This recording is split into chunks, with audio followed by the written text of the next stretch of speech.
Son tiempos difíciles. Cuidado con el perro.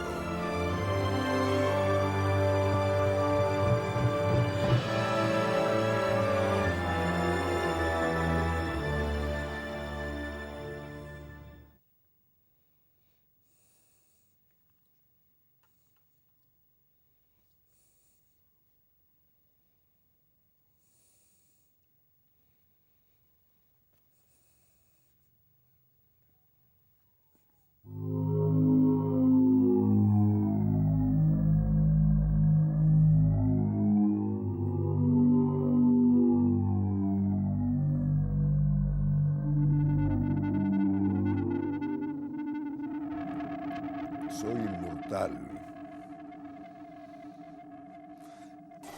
Soy hijo de mi padre literario, Edgar Allan Poe. Nazco y muero según alguien me busque en el tonel del Amontillado. Soy inmortal.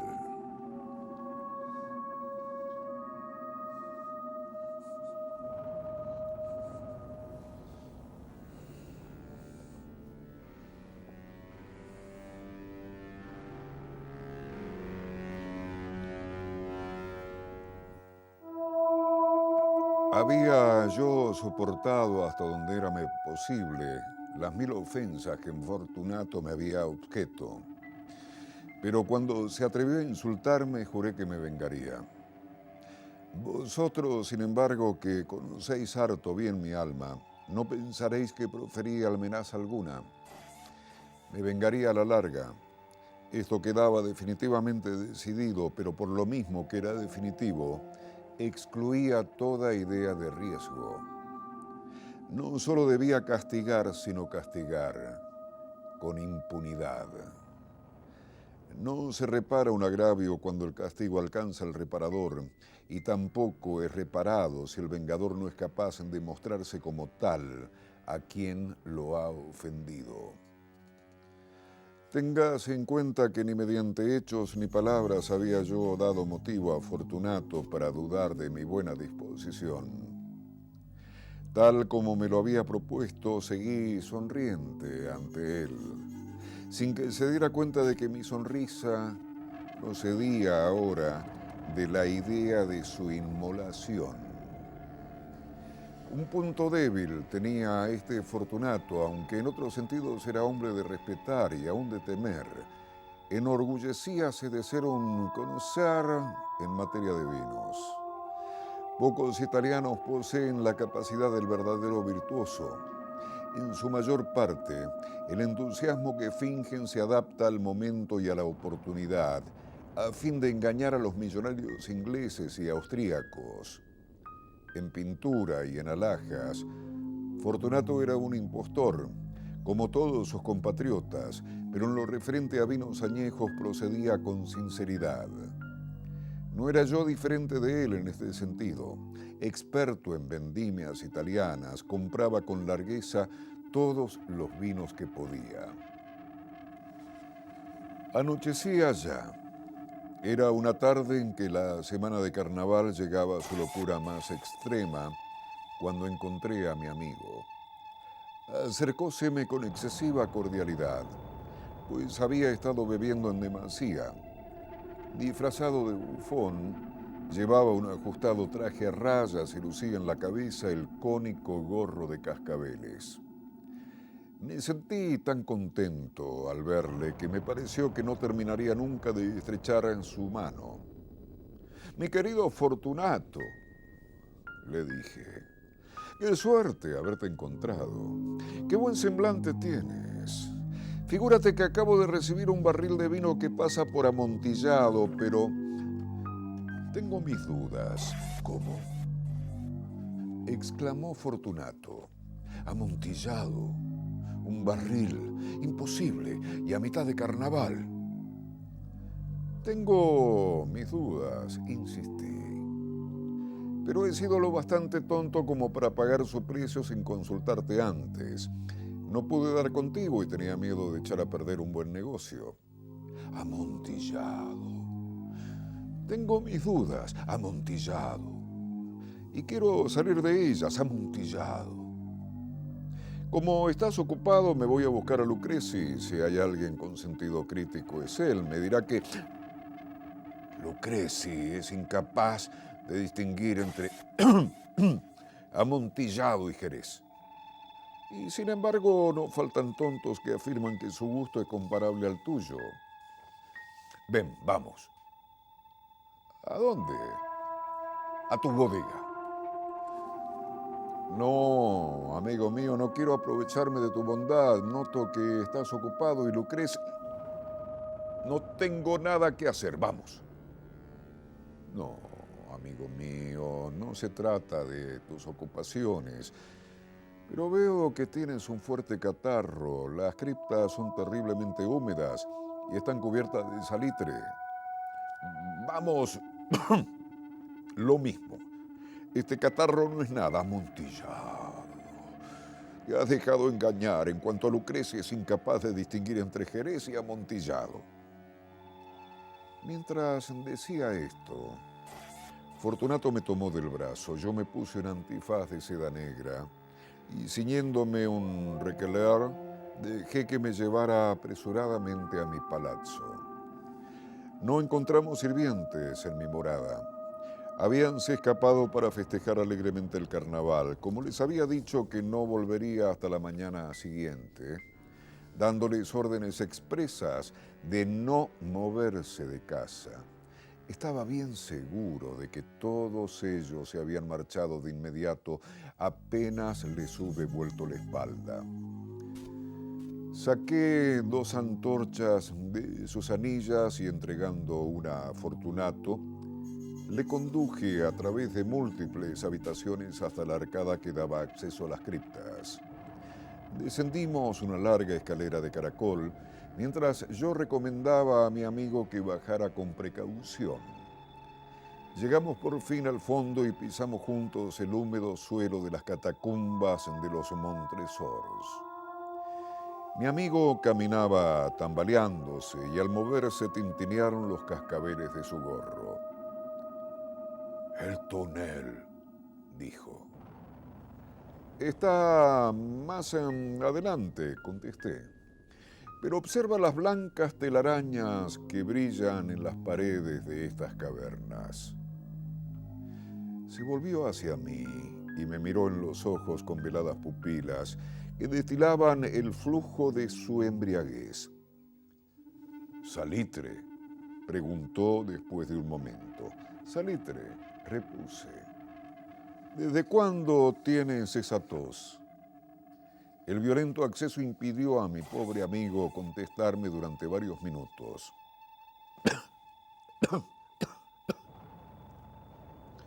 «No es nada», dijo por fin.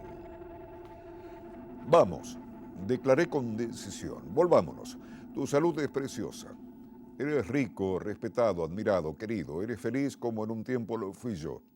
Tu desaparición será lamentada, cosa que no ocurriría en mi caso. Volvamos, pues. De lo contrario, te enfermarás y no quiero tener esa responsabilidad. Además está Lucreci que...» «¡Basta!», dijo Fortunato. «Esta tos no es nada y no me matará.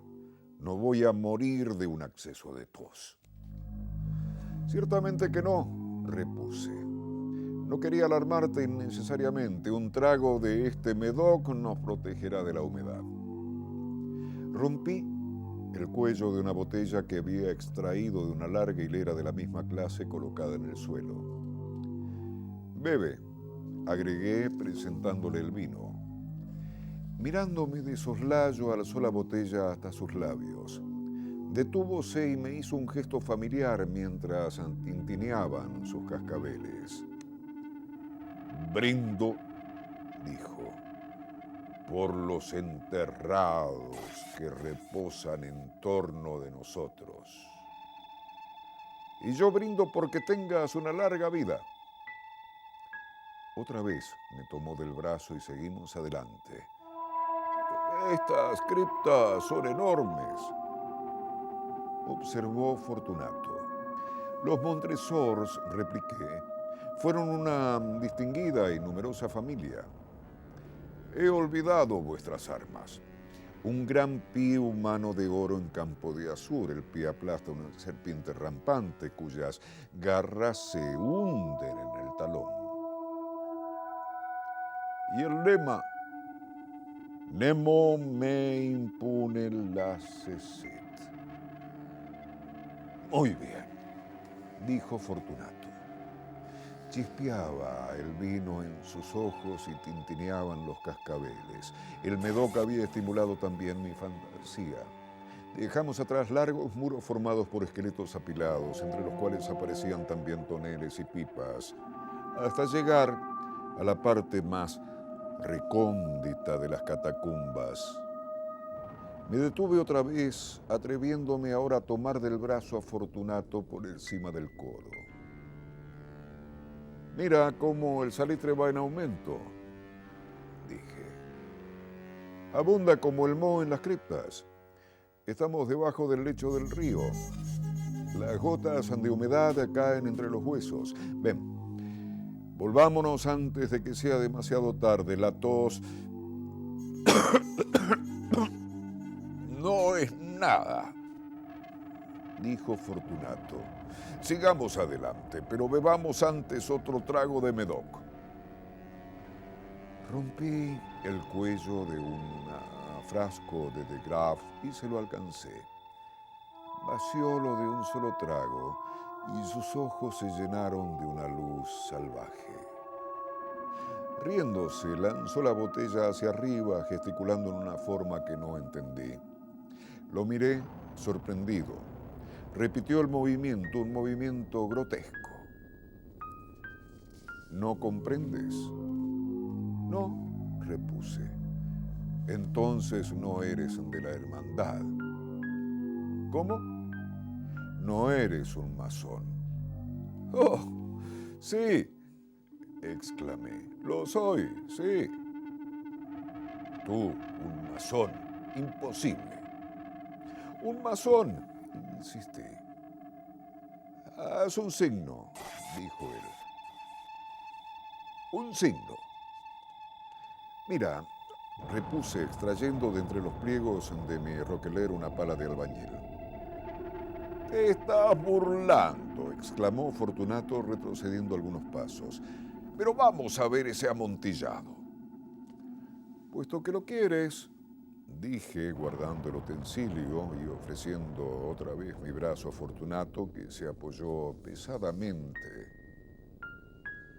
Continuamos nuestro camino en busca del amontillado.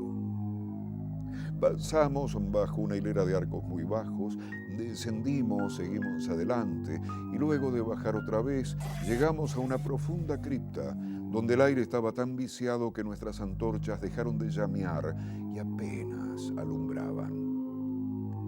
En el extremo más alejado de la cripta se veía otra menos espaciosa. Contra sus paredes se habían apilado restos humanos que subían hasta la bóveda, como puede verse en las grandes catacumbas de París.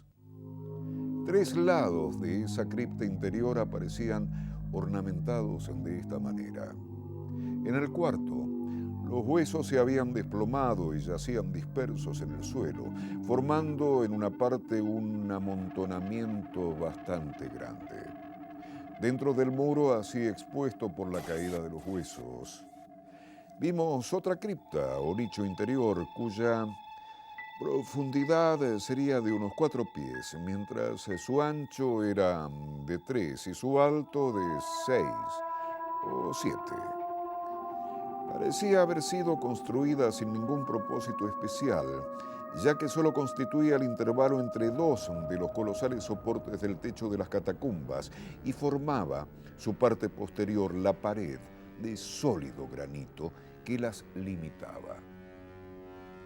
Fue inútil que Fortunato, alzando su mortecina antorcha, tratara de ver en lo hondo del nicho. La débil luz no permitía adivinar dónde terminaba. Continúa, dije. Allí está el amontillado. En cuanto a Lucreci, es un ignorante, interrumpió mi amigo.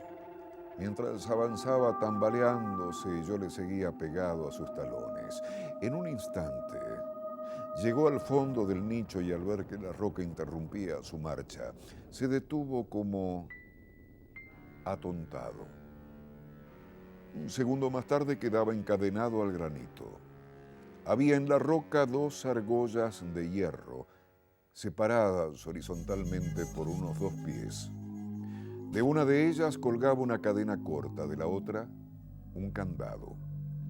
Pasándole la cadena alrededor de la cintura, le bastaron apenas unos segundos para arrojarlo. Demasiado estupefacto estaba para resistirse. Extraje la llave y salí del nicho. Pasa tu mano por la pared, le dije, y sentirás el salitre. Seguro que hay mucha humedad. Una vez más, te imploro que volvamos. ¿No quieres? Pues entonces tendré que dejarte. Pero antes he de ofrecerte todos mis servicios. El amontillado, exclamó mi amigo, que no había vuelto aún de su estupefacción. Es cierto, repliqué. El amontillado.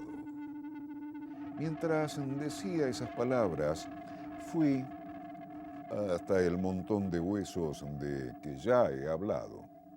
Echándolos a un lado, puse en descubierto una cantidad de bloques de piedra y de mortero. Con estos materiales y con la ayuda de mi pala de albañil, comencé vigorosamente a cerrar la entrada del nicho. Apenas había colocado la primera hilera de mampostería, advertí que la embriaguez de Fortunato se había disipado en buena parte. La primera indicación nació de un quejido profundo que venía de lo hondo del nicho. No era el grito de un borracho. Siguió un largo y obstinado silencio. Puse la segunda hilera, la tercera y la cuarta. Entonces oí la furiosa vibración de la cadena. El ruido duró varios minutos, durante los cuales, y para poder escucharlo con más comodidad, interrumpí mi labor y me senté sobre los huesos. Cuando, por fin, cesó el resonar de la cadena, tomé de nuevo mi pala y terminé sin interrupción la quinta, la sexta y la séptima hilera. La pared me llegaba ahora hasta el pecho. Detúveme nuevamente y, alzando la antorcha sobre la mampostería, proyecté sus débiles rayos sobre la figura allí encerrada. Una sucesión de agudos y penetrantes alaridos brotando súbitamente de la garganta de aquella forma encadenada me hicieron retroceder con violencia. Vacilé un instante y temblé. Desenvainando mi espada, me puse a tantear con ella el interior del nicho, pero me bastó una rápida reflexión para tranquilizarme. Apoyé la mano sobre la sólida muralla de la catacumba y me sentí satisfecho. Volví a acercarme al nicho y contesté con mis alaridos a aquel que clamaba. Fui su eco. Lo ayudé. Lo sobrepujé en volumen y en fuerza. Sí, así lo hice. Y sus gritos acabaron por cesar. Ya era medianoche y mi tarea llegaba a su término. Había completado la octava, la novena y la 10ª hilera. Terminé una parte de la 11ª y última. Solo quedaba por colocar y fijar una sola piedra. Luché con su peso y la coloqué parcialmente en posición. Pero entonces brotó Desde el nicho, una risa apagada que hizo erizar mis cabellos. Sucedió una voz lamentable en la que me costó reconocerla del noble Fortunato.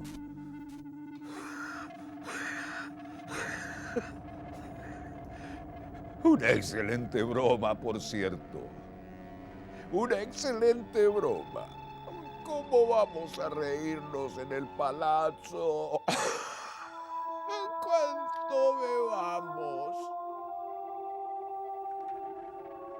El amontillado, dije.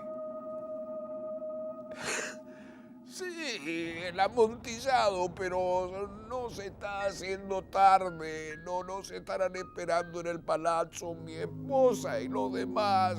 Vámonos. Sí, dije. Vámonos.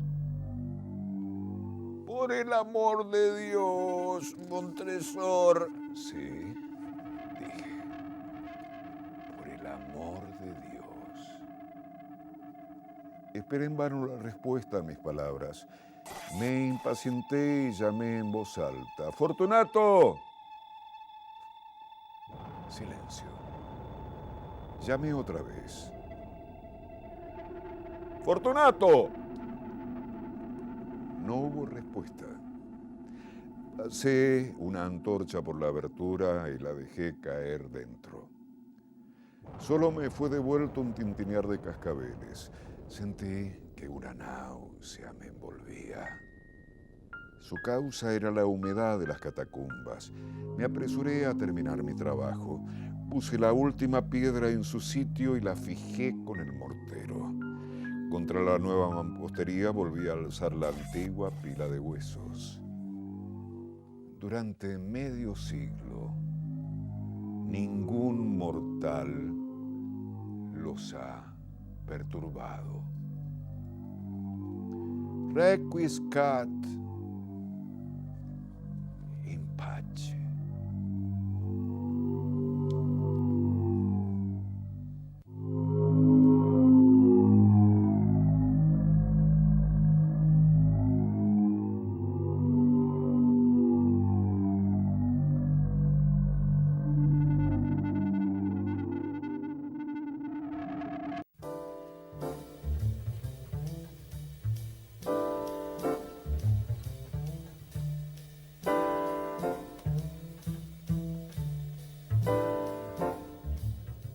Muero y renazco permanentemente.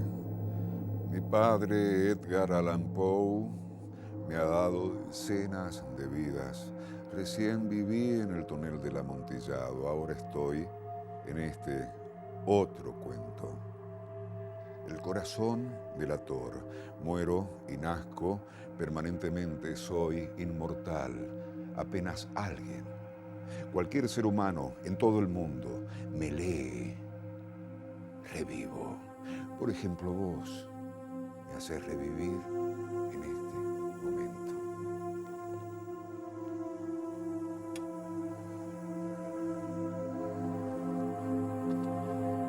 Es cierto, siempre he sido muy nervioso, terriblemente nervioso. Pero ¿por qué afirman ustedes que estoy loco? La enfermedad había agudizado mis sentidos en vez de destruirlos o embotarlos, y mi oído era el más agudo de todos. Oía todo lo que puede oírse en la tierra y en el cielo.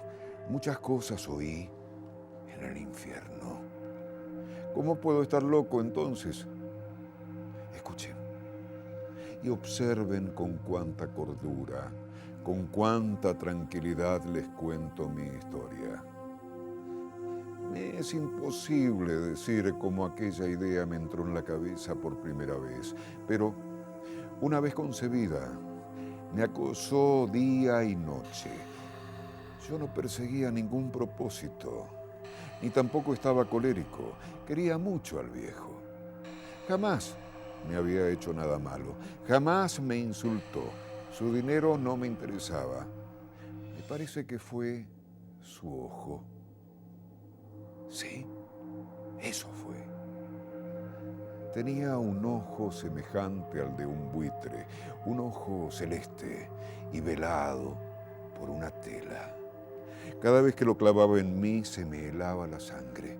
Y así, poco a poco, muy gradualmente, me fui decidiendo a matar al viejo y librarme de aquel ojo para siempre.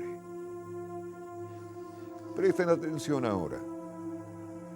Ustedes me toman por loco, pero los locos no saben nada. En cambio, si hubieran podido verme, si hubieran podido ver con qué habilidad procedí, con qué cuidado, con qué previsión, con qué disimulo me puse a la obra. Jamás fui más amable con el viejo que la semana antes de matarlo. Todas las noches, hasta las 12, hacía yo girar el picaporte de su puerta y la abría. Oh, tan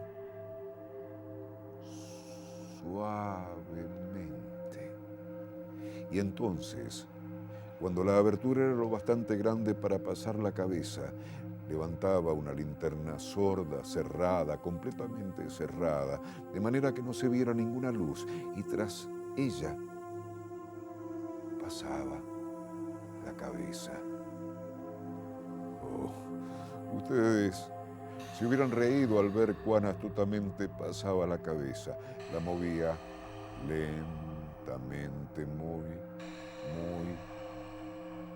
lentamente, a fin de no perturbar el sueño del viejo.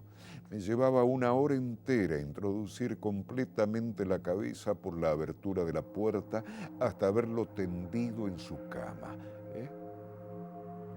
¿Es que un loco hubiera sido tan prudente como yo? Y entonces, cuando tenía la cabeza completamente dentro del cuarto, abría la linterna cautelosamente. Oh, tan cautelosamente, sí, cautelosamente iba abriendo la linterna, pues crujían las bisagras. La iba abriendo lo suficiente para que un solo rayo de luz cayera sobre el ojo de buitre. Y esto lo hice durante 7 largas noches, cada noche, a las 12. Pero siempre encontré el ojo cerrado, y por eso me era imposible cumplir mi obra, porque no era el viejo quien me irritaba, sino el mal de ojo. Y por la mañana, apenas iniciado el día, entraba sin miedo en su habitación y la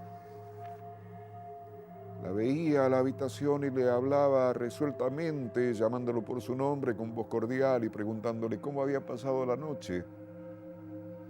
Ya ven ustedes que tendría que haber sido un viejo muy astuto para sospechar que todas las noches, justamente a las 12, iba yo a mirarlo mientras dormía.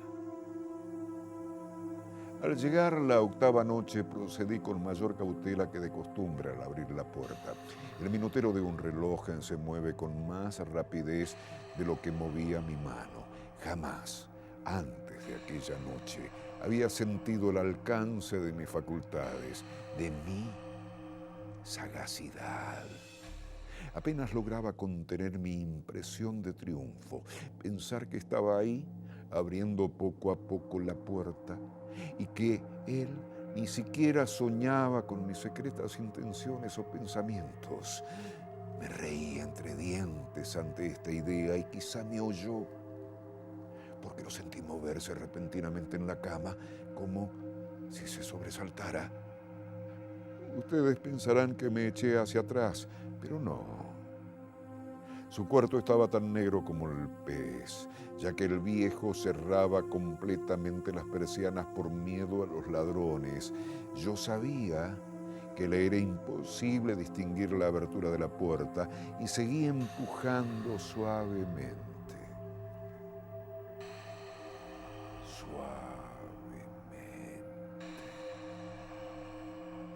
Había ya pasado la cabeza y me disponía a abrir la linterna cuando mi pulgar resbaló en el cierre metálico y el viejo se enderezó en el lecho gritando: ¿Quién está ahí? Permanecí inmóvil, sin decir palabra.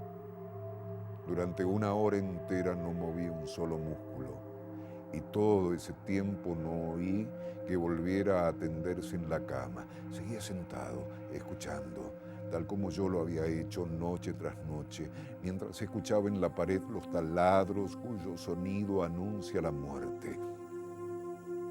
Oí de pronto un leve quejido y supe que era el quejido que nace del terror. No expresaba dolor o pena. No. Era el abogado sonido que brota del fondo del alma cuando el espanto la sobrecoge. Bien conocía yo ese sonido.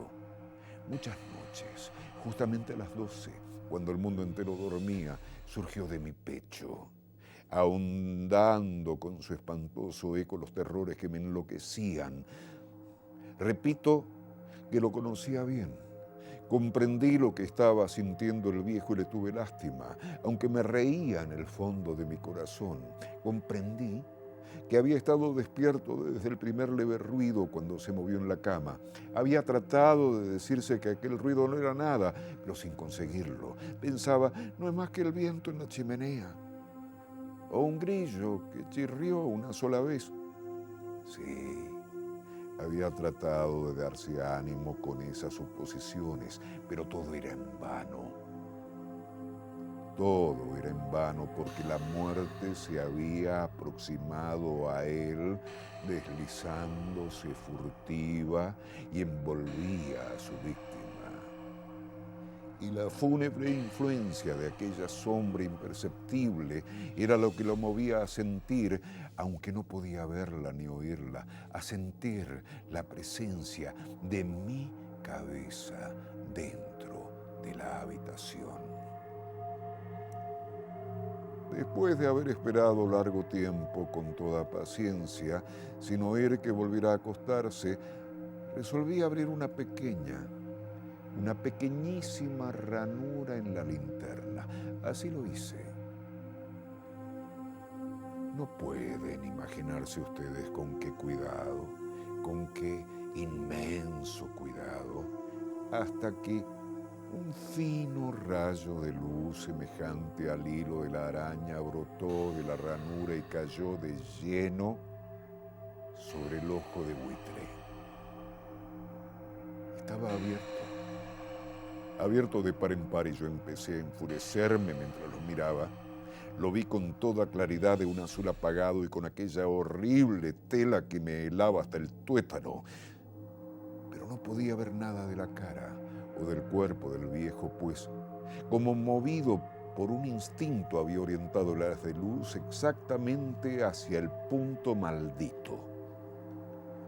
¿No les he dicho ya que lo que toman erradamente por locura es solo una excesiva agudeza de los sentidos? En aquel momento llegó a mis oídos un resonar apagado y presuroso, como el que podría ser un reloj envuelto en algodón. Aquel sonido también me era familiar. Era el latir del corazón del viejo. Aumentó aún más mi furia, tal como el redoblar de un tambor estimula el coraje de un soldado. Pero incluso entonces me contuve y seguí callado. Apenas se respiraba. Sostenía la linterna de modo que no se moviera, tratando de mantener con toda la firmeza posible el haz de luz sobre el ojo del viejo. Entretanto, el infernal latir del corazón iba en aumento. Se hacía cada vez más rápido, cada vez más fuerte, momento a momento. El espanto del viejo tenía que ser terrible, cada vez más fuerte, más fuerte. ¿Me siguen ustedes con atención? Les he dicho que soy nervioso, sí, lo soy.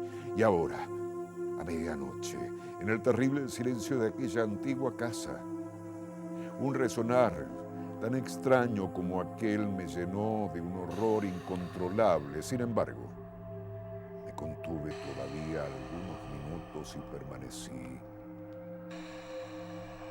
inmóvil. Pero el latido crecía, cada vez más fuerte, más fuerte. Me pareció que aquel corazón iba a estallar y una nueva ansiedad se apoderó de mí. Algún vecino podía escuchar aquel sonido. La hora del viejo había sonado. Lanzando un alarido, abrí del todo mi linterna y me precipité en la habitación. El viejo clamó una vez. Nada más que una vez. Me bastó un segundo para arrojarlo al suelo y echarle encima el pesado colchón. Sonreí alegremente al ver lo fácil que me había resultado todo. Pero durante varios minutos, el corazón siguió latiendo con un sonido ahogado. Claro que no me preocupaba, pues nadie podía escucharlo a través de las paredes. Cesó, por fin, de latir. El viejo había muerto. Levanté el colchón y examiné el cadáver. Sí, estaba muerto. Completamente muerto. Apoyé la mano sobre el corazón y lo mantuve así durante largo tiempo. No se sentía el menor latido. El viejo estaba bien muerto. Su ojo no volvería a molestarme.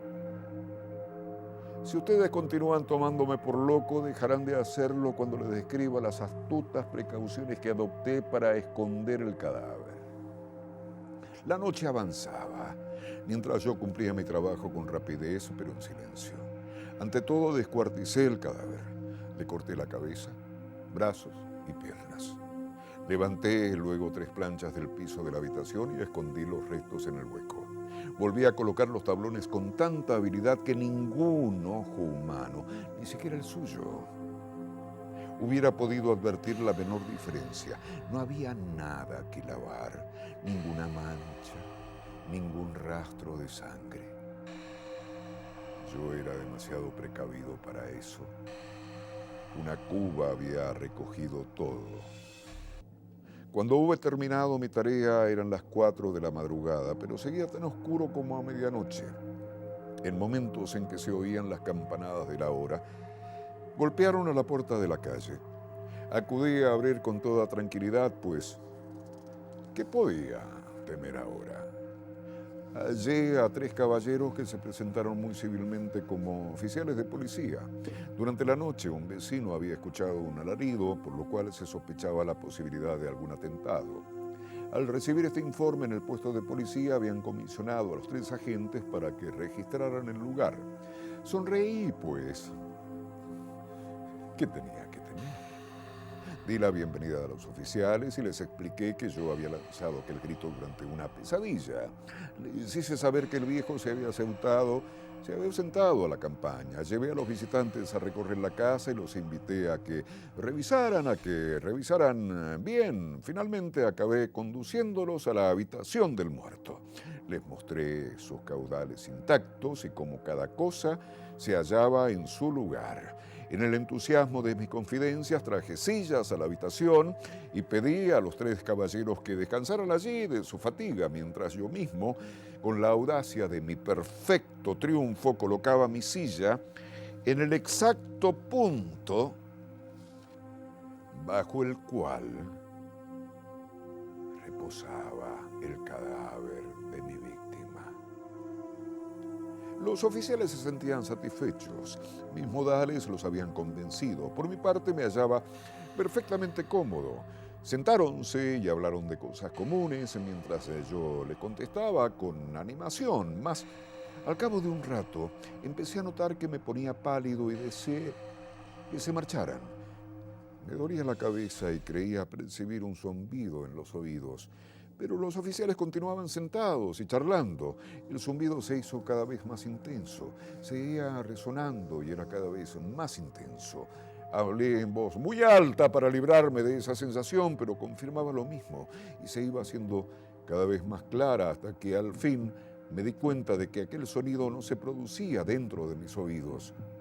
Sin duda, Debí de ponerme muy pálido, pero seguí hablando con creciente soltura y levantando mucho la voz. Empero el sonido aumentaba. ¿Y qué podía hacer yo? Era un resonar apagado y presuroso, un sonido como el que podría ser un reloj envuelto en algodón. Yo jadeaba, tratando de recobrar el aliento, y sin embargo los policías no habían oído nada. Hablé con mayor rapidez, con vehemencia, pero el sonido crecía continuamente. Me puse de pie y discutí sobre insignificancias en voz muy alta y con violentas gesticulaciones, pero el sonido crecía continuamente. ¿Por qué no se iban? Anduve de un lado a otro a grandes pasos, como si las observaciones de aquellos hombres me enfurecieran, pero el sonido crecía continuamente. ¡Oh, Dios! ¿Qué podía hacer yo? Lancé espumarajos de rabia, maldije, juré, balanceando la silla sobre la cual me había sentado, raspé con ella las tablas del piso, pero el sonido sobrepujaba a todos los otros y crecía sin cesar, más alto, más alto, más alto, y entre tanto los hombres seguían charlando plácidamente y sonriendo. Era posible que no oyeran, santo Dios. No, claro que oían y que sospechaban. Sabían y se estaban burlando de mi horror. Sí, así lo pensé y así lo pienso hoy, pero cualquier cosa era preferible a aquella agonía, cualquier cosa sería más tolerable que aquel escarnio. No podía soportar más tiempo sus sonrisas hipócritas.